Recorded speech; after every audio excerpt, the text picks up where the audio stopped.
It being Wednesday and Private Members' Day, I call on the member for Labrador West to present his motion. Thank you, Mr. Speaker.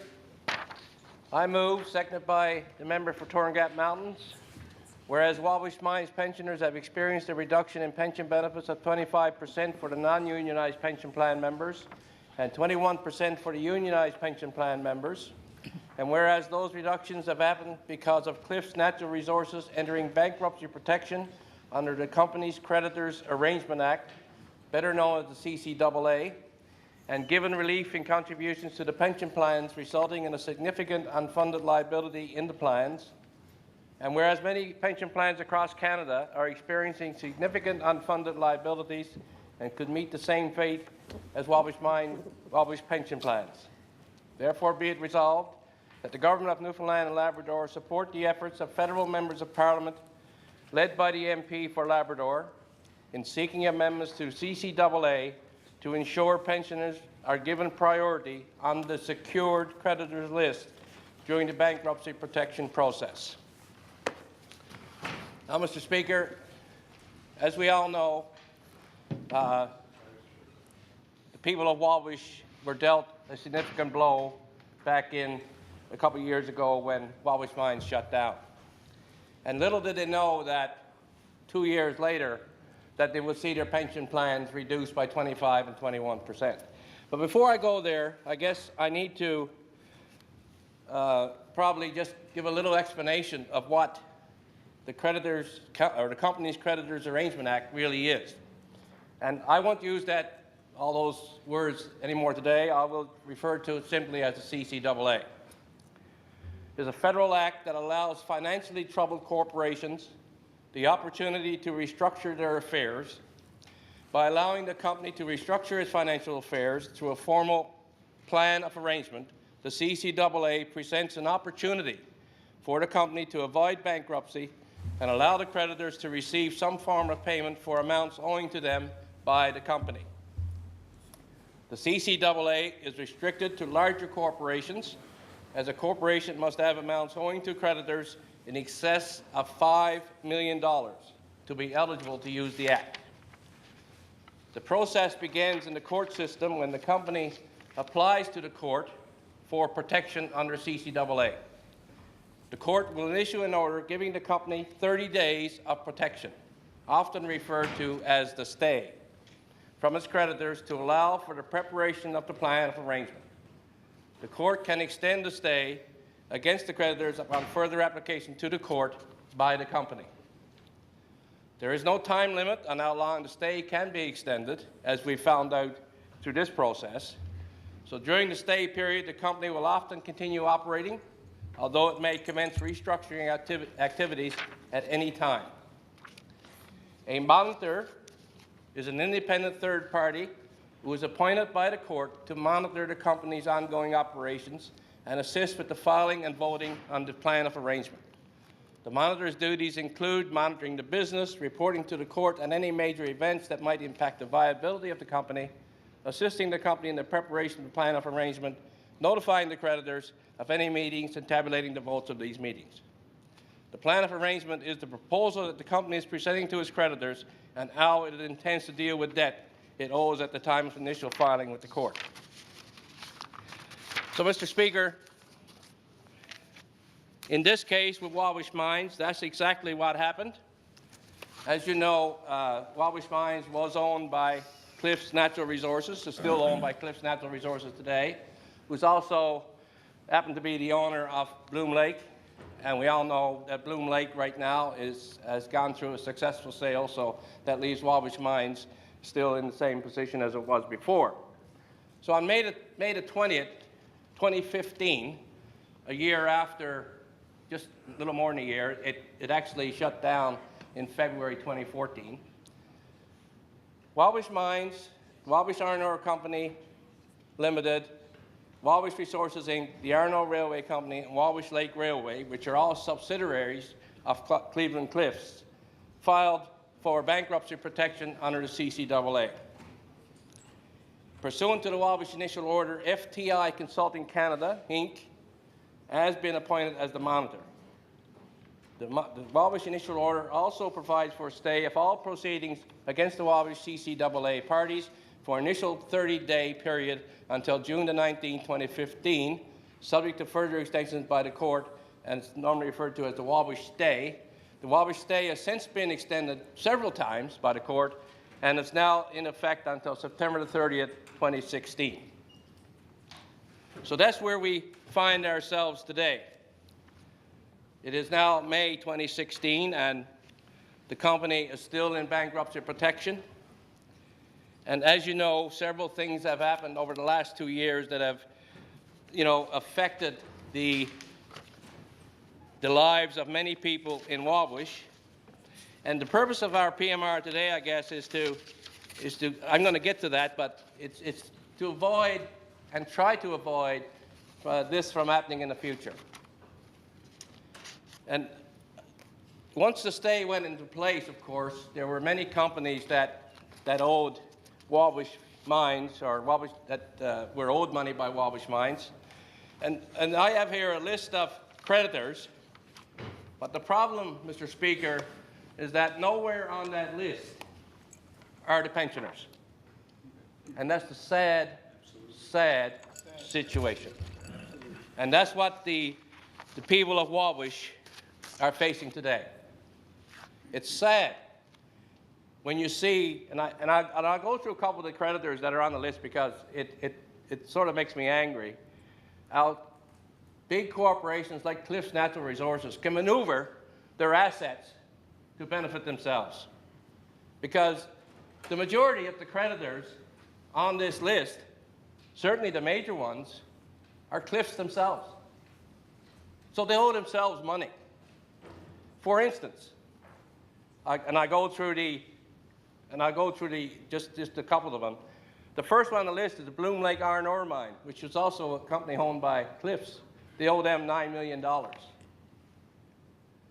Cliffs Mining Company, CMC, which is Cliffs Mining Company, for those of you who don't know, is a company that Cliffs Natural Resources operates in the Mesabi Range in Minnesota.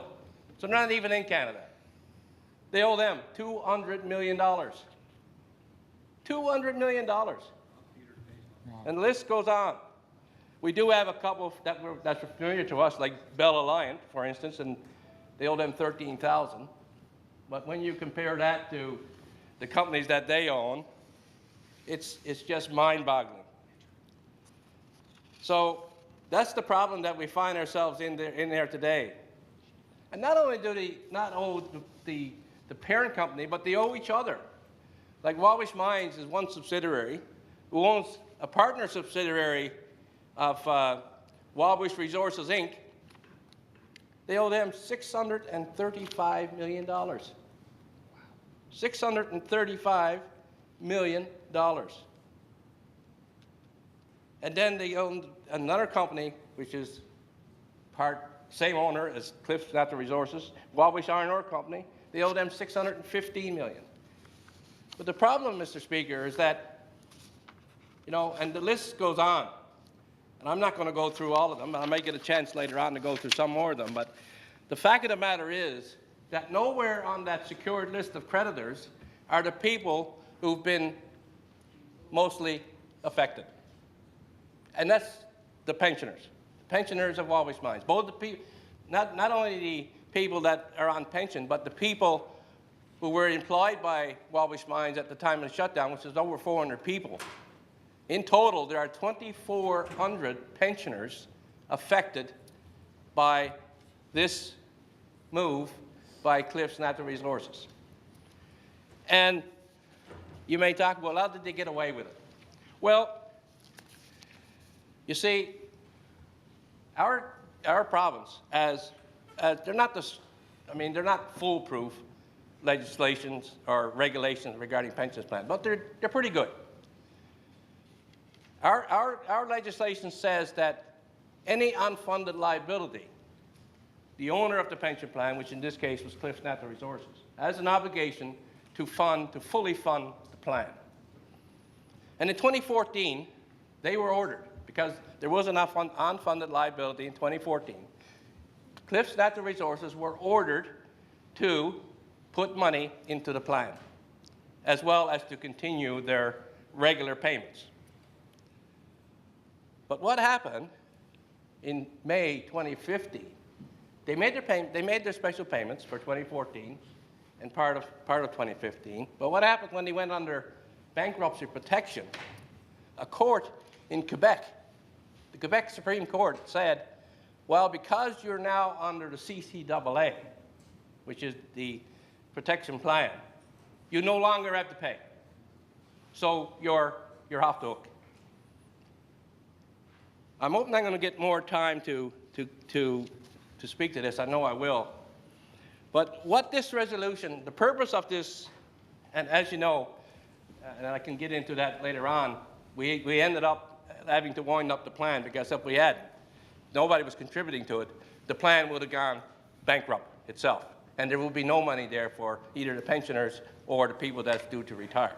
That's why the plan was wound up, to protect the plan and to protect the people that are there.